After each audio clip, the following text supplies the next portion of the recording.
Bonjour à tous, c'est le Bon Sorcier et aujourd'hui je vous partage 5 conseils pour vous aider à pratiquer la magie et la sorcellerie de façon plus discrète et pour vous montrer qu'il est possible de pratiquer en secret si vous ne voulez pas que vos amis, votre famille ou votre entourage le sachent et le découvrent, ou bien simplement si vous voulez incorporer des choses magiques un peu plus discrètes à votre quotidien afin d'être sûr de pouvoir pratiquer n'importe où et n'importe quand. Alors n'hésitez pas à vous faire un petit café et de prendre de quoi noter, c'est parti.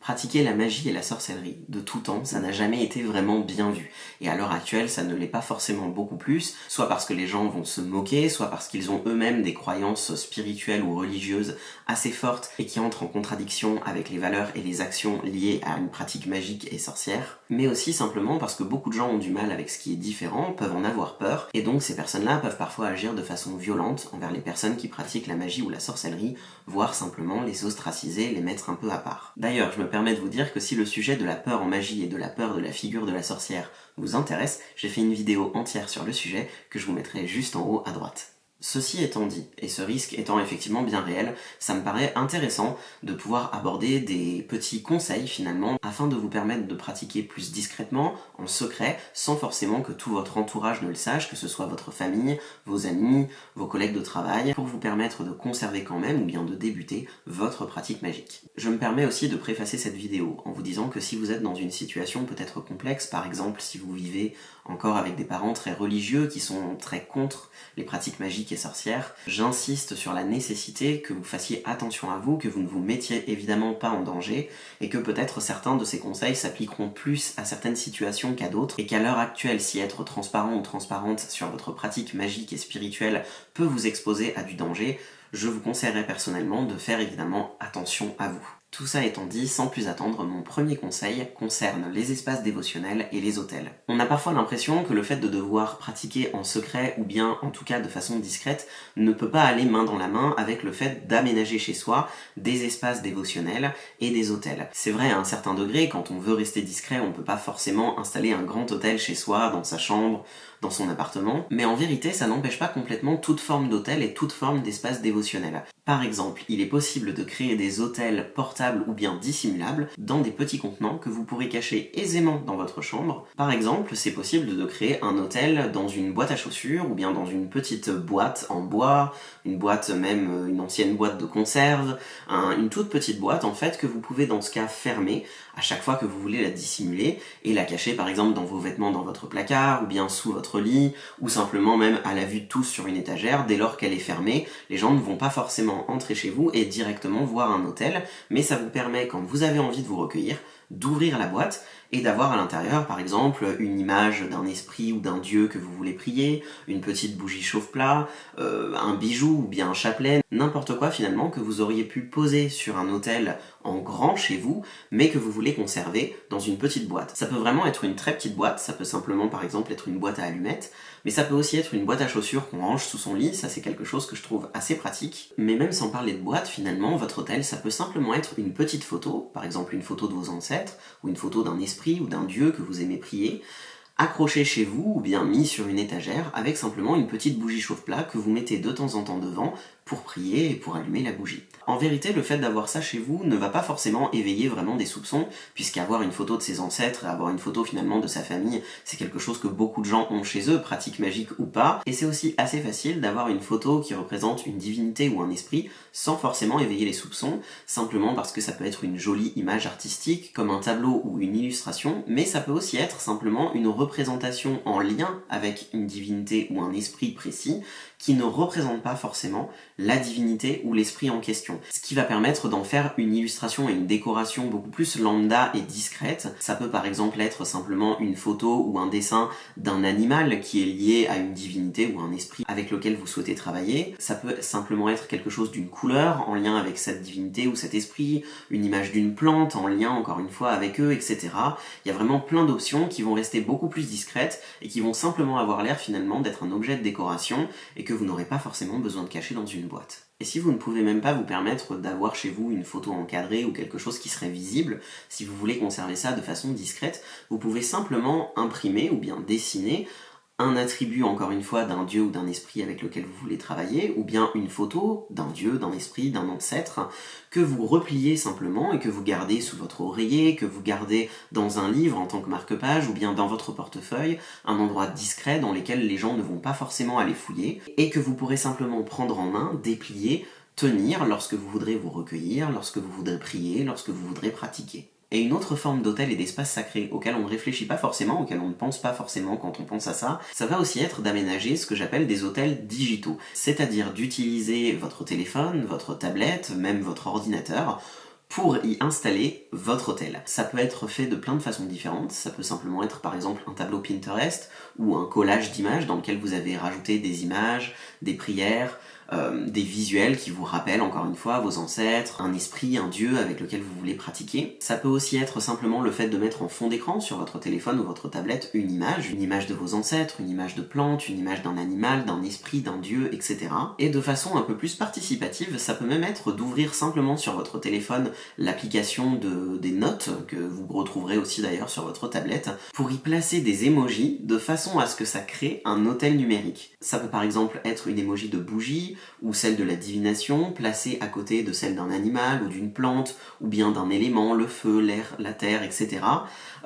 que vous voulez rajouter finalement à votre espace sacré. Ça va vous permettre d'aménager, comme si c'était dans la vraie vie, un petit hôtel avec des visuels que vous allez pouvoir placer là où vous voulez en mettant des espaces ou en tapant sur entrée sur votre téléphone. À l'intérieur de votre application de notes, vous pouvez même y inscrire des prières ou écrire le nom des divinités, des dieux, des ancêtres que vous voulez vénérer à l'intérieur même de cette note. Et ce que je trouve assez intéressant avec cette technique, c'est qu'elle est participative, elle va vous permettre de pouvoir renouveler en fait votre hôtel de la même façon qu'on va renouveler, nettoyer, aménager un hôtel physique que l'on pourrait avoir chez soi, en le réaménageant par exemple au fil des saisons, avec des symboles de fertilité quand c'est l'équinoxe de printemps, avec des symboles de feu quand c'est l'époque peut-être plus de l'été, etc. Ça va vous permettre de véritablement l'aménager, de toujours l'avoir avec vous. Et ce qui peut être assez intéressant, c'est que certains téléphones vous permettent de verrouiller certaines applications et notamment certaines notes que vous enregistrez dans votre téléphone. Donc si vous êtes par exemple dans une famille qui peut être assez indiscrète ou en couple avec quelqu'un qui utilise votre téléphone, que vous voulez être certain que ce truc-là, cette application-là ne va pas être ouverte, qu'on ne va pas voir ce qu'il y a dedans, vous pouvez le protéger avec un mot de passe. Et si on vous demande pourquoi c'est protégé, vous pouvez simplement dire qu'il s'agit de vos mots de passe secrets ou de vos codes bancaires, quelque chose de confidentiel que vous voulez garder secret. Et comme ça vous permet de conserver un espace dévotionnel simplement pour vos yeux en étant persuadé que personne d'autre ne pourra le voir. Une autre façon discrète d'aménager des espaces sacrés et de faire entrer chez soi de la magie, de la spiritualité et des esprits,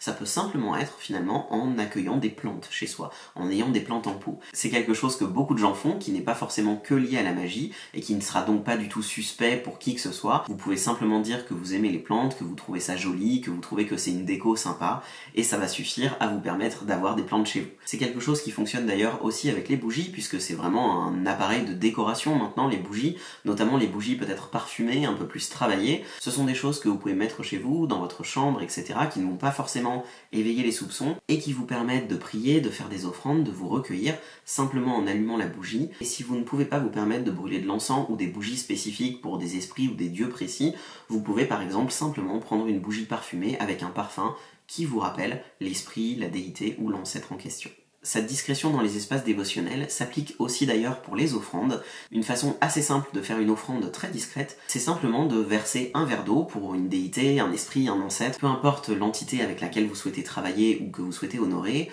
un petit verre d'eau quelque part, notamment à un endroit où ça peut paraître être un verre d'eau pour vous, par exemple en le posant sur votre bureau, en le posant sur votre table de nuit, sur un bord de fenêtre, quelque chose d'un peu discret, voire sur la table à manger, en faisant comme si vous avez peut-être oublié ce verre d'eau simplement, ou que vous le versez pour vous et que vous allez le boire plus tard. Ça c'est quelque chose qui va vous permettre de faire une offrande de façon très discrète, et évidemment ça s'applique aussi à une éventuelle tasse de café, une tasse de thé, du jus de fruits, quelque chose de matériel que vous pouvez laisser simplement dans un coin, en étant sûr évidemment que personne ne va le toucher. C'est pour ça que ça peut être intéressant, la table de nuit ou le bureau par exemple, mais de façon encore plus discrète, notamment quand c'est l'hiver, ça peut être de poser simplement un verre d'eau sur votre radiateur. C'est quelque chose que font beaucoup de gens pour un peu aider à purger les radiateurs et aider à rendre l'air un petit peu moins sec dans la pièce. Et évidemment ça va faire ça, mais ça peut aussi être considéré pour vous comme une offrande que personne ne va questionner. Et enfin, en termes d'espace sacré et dévotionnel, il existe bien évidemment la nature. Si vous pouvez aller en nature, si vous pouvez aller dans les parcs, vous promener, en randonnée, ce genre d'activités. Ce sont évidemment des activités dévotionnelles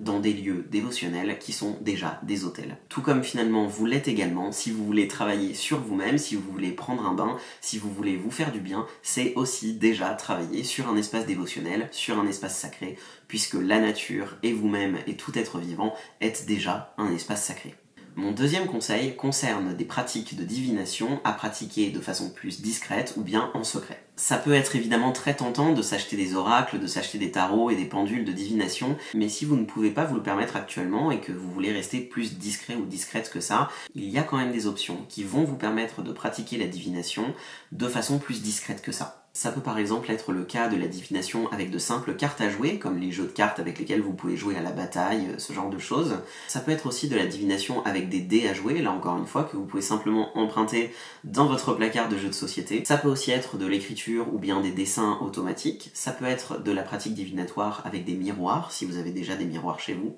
Ça peut être de la divination avec des brindilles ou des cailloux que vous avez simplement récupérés dehors et que si on vous questionne, vous pouvez simplement dire que c'est des souvenirs de randonnée ou bien de voyage. Ça peut aussi être la tasséomancie, c'est-à-dire la divination dans le marc de café ou bien les feuilles de thé par exemple. Ça peut aussi être de la divination sur la cire qui coule de vos bougies, encore une fois si c'est des bougies discrètes on va pas forcément s'en rendre compte. Ça peut aussi être sur la flamme de la bougie, en tout cas de la divination autour des bougies. Ça peut aussi être de la divination sur la fumée de l'encens, si vous pouvez vous permettre d'allumer de l'encens, parce qu'encore une fois utiliser de l'encens pour parfumer une pièce c'est quelque chose qui n'est pas forcément connoté spirituel, certaines personnes le font juste pour l'odeur. Du coup vous pouvez évidemment vous en servir d'offrande, vous en servir de pratique magique, mais aussi faire de la divination avec la fumée, ce que va tracer la fumée dans les airs. Et si vous voulez quand même avoir une pratique autour du pendule divinatoire mais que vous n'avez pas de pendule, vous pouvez simplement prendre un collier que vous avez avec un pendentif un petit peu lourd au bout, par exemple ça pourrait fonctionner, et que vous allez utiliser comme un pendule, mais qu'ensuite vous pouvez remettre autour de votre cou ou bien ranger dans un tiroir et que personne ne va voir comme un pendule puisqu'il s'agit simplement d'un bijou.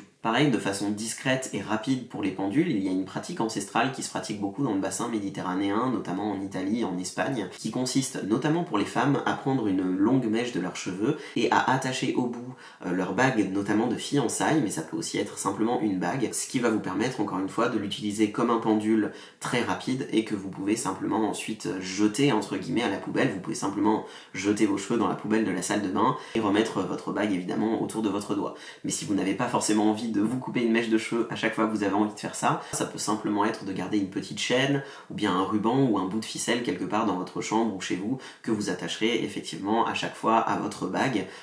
pour faire en fait un pendule un petit peu minute. Mon troisième conseil, ça va être de préférer les supports digitaux, notamment pour ce qui est de vos recherches. Dans un premier temps, de la même façon que vous pouvez créer des hôtels et des espaces sacrés dans des espaces digitaux comme votre téléphone, votre tablette, votre ordinateur, je vous invite aussi à le faire pour ce qui est de la mise en place de votre grimoire, pour ce qui est de la mise en place des annotations, de choses que vous voulez conserver et des sorts que vous voulez conserver peut-être pour plus tard, et finalement de toutes vos recherches au sein donc d'un grimoire digital. Alors ça peut être encore une fois simplement l'application de notes dans votre téléphone ou sur votre tablette, ça peut être un document Word, ça peut être n'importe quoi comme application ou comme support qui va vous permettre de prendre des notes et d'enregistrer des choses que vous allez pouvoir trouver ailleurs. Et encore une fois, ça a le mérite de rester beaucoup plus discret, de pouvoir aussi être protégé par un mot de passe, ce qui va permettre de garder ça bien plus secret que si c'est un livre ou un carnet que quelqu'un, n'importe qui en fait, va pouvoir trouver dans votre chambre et chez vous. Mais de la même façon, si vous souhaitez rester plus discret dans votre pratique,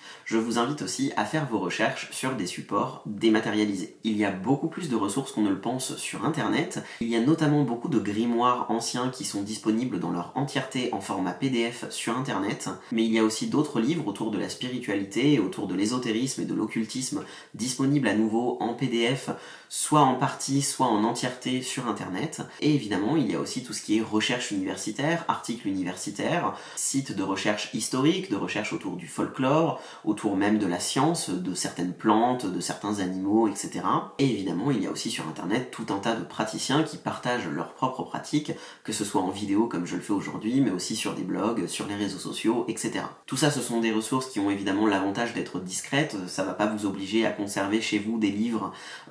qui peuvent être un petit peu incriminants selon les personnes avec lesquelles vous vivez, mais ça a aussi évidemment l'avantage d'être gratuit. Et d'ailleurs, ce qui peut être aussi discret et gratuit, ça va être évidemment les bibliothèques, soit pour faire vos recherches sur les ordinateurs qui sont sur place si vous voulez vraiment pas qu'on voit votre historique ou que quelqu'un chez vous vous voit faire, mais aussi simplement en allant lire sur place des livres autour de la magie, de la sorcellerie, de l'occultisme, du folklore, etc. sans forcément les emprunter si vous ne voulez pas les ramener chez vous, mais simplement en les lisant sur place, en prenant vos notes sur place, en prenant des photos, éventuellement avec votre téléphone, etc. Mon quatrième conseil concerne toutes les activités magico-spirituelles qui vont pouvoir rester discrètes. Ça peut par exemple être le fait simplement de faire un travail d'introspection, un travail de l'ombre, un travail de shadow work. Ça peut se faire simplement au niveau de votre mental, au niveau de la réflexion, mais ça peut aussi simplement se faire à l'écrit, encore une fois sur un document Word, ou bien sur votre téléphone si vous voulez le garder avec un mot de passe, ou dans un journal intime, de la même façon que vous allez conserver un journal intime, puisque ça, ce sont des pratiques finalement d'introspection, de réflexion sur soi, de réflexion sur ses traumatismes, qui me semblent absolument essentiels à l'approfondissement de sa spiritualité, à l'approfondissement de soi-même et de sa pratique magique, et qui ont le mérite de pouvoir passer comme n'importe quelle finalement introspection de quelqu'un qui tiendrait un journal intime. Quelque chose de plutôt discret aussi, ça peut simplement être de faire de la méditation ou bien d'avoir des temps de prière, parce que ce sont des choses que vous pouvez simplement faire en silence dans votre chambre. Vous pouvez même les faire la nuit, juste avant de vous coucher, ou bien le matin, quand tout le monde reste endormi chez vous, si vous voulez vraiment le faire de façon discrète. Mais de toute façon, ça, ce sont des activités plutôt silencieuses et qui en plus sont parfois simplement connotées bien-être. La méditation, maintenant, c'est quelque chose qui s'est beaucoup démocratisé. Vous pouvez simplement dire que vous méditez pour vous aider à gérer votre anxiété, à prendre soin de vous-même, à respirer, etc. C'est quelque chose qui peut rester assez discret. Ça peut aussi être du travail sur les rêves, ça c'est quelque chose évidemment que vous faites dans votre lit tout seul et qui est évidemment très discret a priori. Ça peut aussi être évidemment tout ce qui est en lien avec la nature, puisque vous pouvez simplement avoir l'air de quelqu'un qui aime beaucoup être en nature, parce que vous aimez beaucoup vous balader, parce que vous allez faire des randonnées, ce genre de choses, ou bien encore une fois que vous allez ramener beaucoup de plantes chez vous, vous en occuper, passer du temps avec. Ça c'est pas quelque chose qui est forcément vu comme magique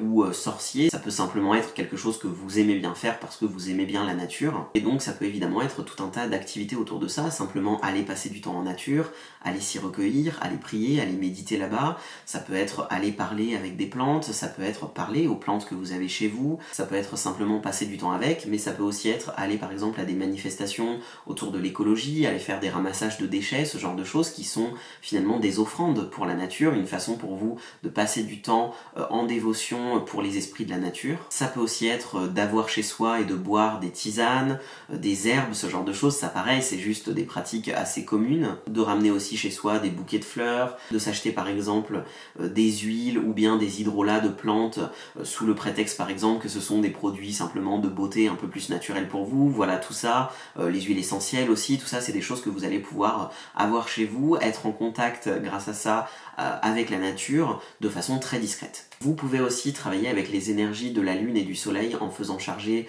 par exemple vos bijoux, des pierres si vous avez des pierres, des stylos, n'importe quel matériel de travail, de l'eau, n'importe quoi en fait de façon un petit peu discrète sur le bord de votre fenêtre, voilà, sans que personne ne le sache forcément. Vous pouvez aussi utiliser la magie des couleurs et des symbolismes qui peuvent rester encore une fois assez discrets dans la façon dont vous vous habillez, dans la façon dont vous vous maquillez, avec les bijoux que vous allez pouvoir porter, même la couleur de vos carnets, la couleur de vos draps, la couleur de vos décorations. Pour les couleurs évidemment c'est quelque chose de très discret, et pour ce qui est du symbolisme ça peut être des symboles beaucoup plus simples que des choses qui vont être très connotées magiques comme par exemple les pentacles, ce genre de choses. Ça peut être quelque chose de beaucoup plus simple comme par exemple des symboles de lune, de soleil, de cœur, de trèfle, des coquillages, des symboles simplement d'animaux. Encore une fois, ça c'est des choses qui vont simplement pouvoir paraître décoratives, que ce soit en termes de décoration, ou bien jolies sur un t-shirt, sur un bijou, etc. Une autre pratique discrète, ça va être la cuisine magique, puisque ça c'est quelque chose de très discret, tout le monde cuisine, et vous allez en fait simplement pouvoir charger votre nourriture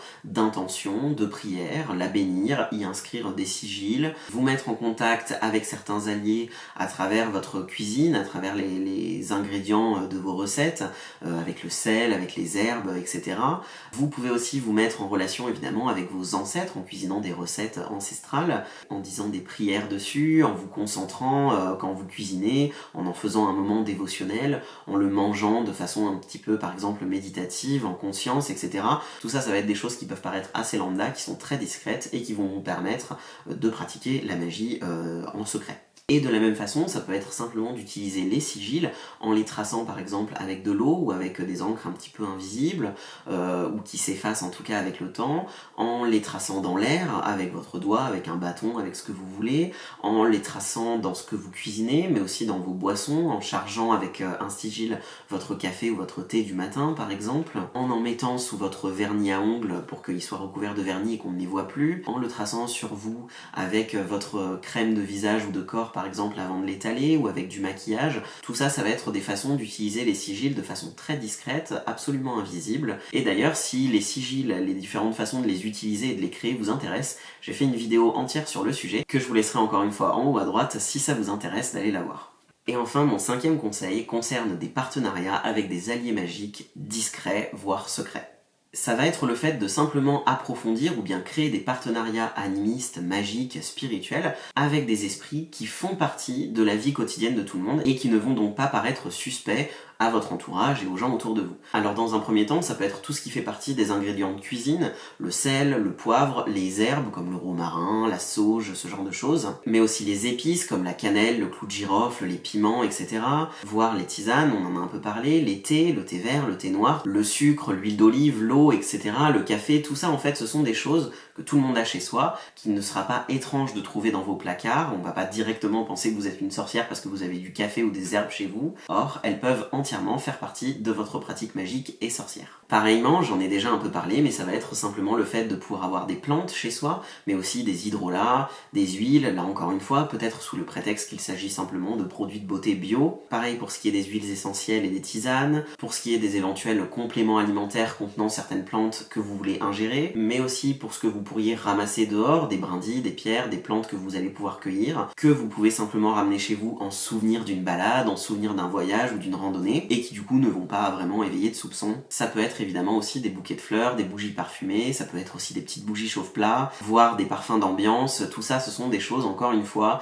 qui ne paraissent pas forcément sorcières, qui peuvent simplement faire partie de votre maison et que les autres ne vont pas beaucoup questionner. Mais ça peut aussi être tout ce qui ne nécessite que du papier et un stylo. C'est par exemple le cas des sigils, j'en parlais, mais ça peut être aussi le cas des papiers de pétition, des papiers de prière, des papiers d'intention, etc. Ce genre de choses qui ne nécessitent que du papier et un stylo, des choses que tout le monde a chez soi et qui peuvent être relativement discrètes, voire cachables dans un bureau, encore une fois, etc. Et enfin, ça peut être simplement le fait de faire des sorts et des rituels qui vont avoir une allure discrète. Ça peut être le cas, on en a parlé, de la cuisine magique, donc par exemple de gâteaux, de plats, de repas finalement, qui sont des sorts, qui sont des rituels à part entière, mais qui n'ont pas forcément l'air d'y toucher vraiment. Ça peut être de la magie et des partenariats avec des plantes en pot, à l'intérieur desquelles quand vous les rempotez, ou bien dans la façon dont vous les priez, ou vous les placez chez vous, vous allez pouvoir mettre en place des partenariats magiques, des rituels, y mettre des sigils ou bien des sorts cachés à l'intérieur de la terre de plantes en pot, qui du coup ne vont pas se voir. Ça peut être notamment le cas des bouteilles de sorcières qui peuvent être très facilement enterrables dans des plantes en pot. Ça peut être aussi le fait de préparer des bougies rituelles de façon un peu plus discrète qu'en étalant juste des herbes magiques dessus,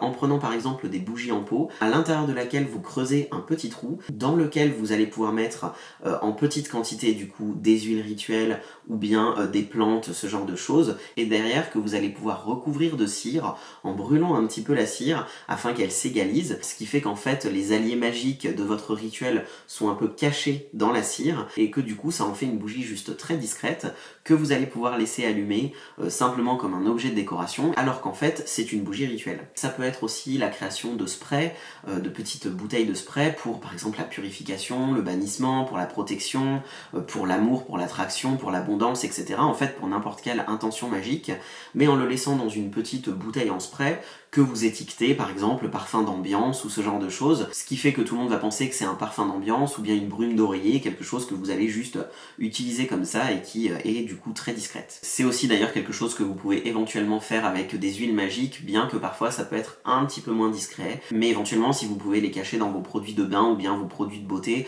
ça peut paraître être simplement une huile d'hydratation pour la peau, alors qu'en fait il s'agit d'une huile rituelle pour la protection, pour n'importe quoi, que vous allez pouvoir conserver du coup avec avec vos produits de beauté. De la même façon pour les produits de beauté, ça peut aussi être le fait de prendre des bains rituels. C'est pas forcément considéré comme de la sorcellerie d'ajouter des choses à son bain, comme par exemple des fleurs, des sels de bain, ce genre de choses. Ça peut être simplement comme des objets de relaxation finalement, et du coup vous pouvez vous acheter ou bien créer des sels de bain, des préparations pour le bain qui ne vont pas forcément paraître magiques, mais simplement avoir l'air d'objets de bien-être et de beauté. Et voilà, donc comme vous pouvez le voir, ce n'est pas parce qu'il faut pratiquer en secret que ça ne nous empêche forcément de pratiquer tout court la magie et la sorcellerie, grâce aux outils digitaux, aux alliés un peu discrets, aux pratiques magiques qui n'ont pas forcément l'air d'y toucher, mais aussi au travail que l'on peut faire simplement sur soi, d'introspection, de travail sur soi. Tout ça, ce sont des outils qui permettent de continuer à avancer sur son chemin magique, sur son chemin spirituel et sorcier, sans forcément avoir à le montrer à tout le monde si on n'est pas très à l'aise, ou simplement qu'on a peur pour sa sécurité. Et n'oubliez pas que même si actuellement vous n'êtes pas capable de faire tout un tas de choses que j'ai peut-être pu évoquer dans cette vidéo, l'essentiel, à mon sens, d'un chemin magique, spirituel, d'un chemin de sorcellerie, c'est sans doute avant tout d'apprendre à écouter ce qui se passe dans le monde, ce qui se passe dans la nature, ce qui se passe autour de nous, chez les autres et en nous. C'est aussi apprendre à faire ce silence qui nous permet de devenir témoins du monde, témoins des autres, témoins des esprits qui habitent les choses, les lieux et le monde qui nous entoure. Et finalement, ce travail, qui est avant tout un travail sur soi, est un travail entièrement interne qui ne nécessite pas forcément d'être très visible aux yeux du monde. Avant de pratiquer et de vous mettre potentiellement en danger, si vous êtes entouré de gens qui peuvent être assez véhéments envers votre pratique magique, je vous invite donc à faire le point d'abord sur vous, en vous, et à réfléchir et prendre soin de votre sécurité personnelle avant tout. Je vous remercie d'avoir regardé cette vidéo jusqu'au bout. Si vous avez d'autres idées à partager concernant des pratiques magiques peut-être discrètes, je vous laisse les écrire en commentaire pour qu'on puisse tous en profiter et les partager ensemble. Si cette vidéo vous a plu, n'hésitez pas à l'aimer et à vous abonner à ma chaîne YouTube. Vous pouvez aussi me retrouver sur TikTok, Instagram et Threads, sur lesquels je partage un petit peu plus de ma pratique magique quotidienne. Tous les liens seront dans la description. Je vous dis à bientôt et en attendant, que la magie soit avec vous.